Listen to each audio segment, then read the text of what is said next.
ഈ കഥയിലെ നായിക സിയോൾ വയലന്റ് ക്രൈം ഡിവിഷനിലെ ഒരു ഡിറ്റക്റ്റീവാണ്. ബുദ്ധിമതിയും സമർത്ഥയുമായ ഒരു കിടിലൻ പോലീസ് ഓഫീസർ. അവരുടെ ടീമിൽ അവർക്ക് കൂട്ടായിട്ടൊരു 3 പോലീസുകാരും കൂടെയുണ്ട്. ഈ നായികയ്ക്ക് ഒരു ഹസ്ബൻഡ് ഉണ്ട്.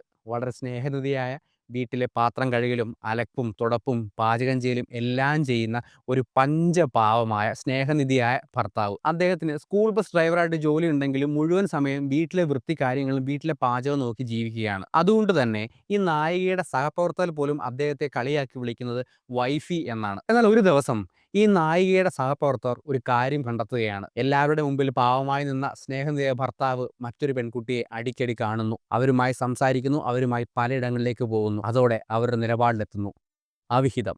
ഇക്കാര്യം അവർ പറയാതെ തന്നെ അവരുടെ കയ്യിൽ നിന്നും വഴുതി വീണ് നായിക അറിയുന്നു. ഇത്രനാളും തൻ്റെ വാക്കുകൾ മാത്രം അനുസരിച്ച് വീട്ടുകാര്യം മാത്രം നോക്കി നടന്ന ഈ സ്നേഹനിധിയായ ഭർത്താവ് എന്നിൽ നിന്നകന്ന് മറ്റൊരു സ്ത്രീയിലേക്ക് പോകാൻ എന്തായിരിക്കും കാരണം? നായികയ്ക്കും ആ കാരണം കണ്ടെത്താൻ കൊതിയാകുന്നു.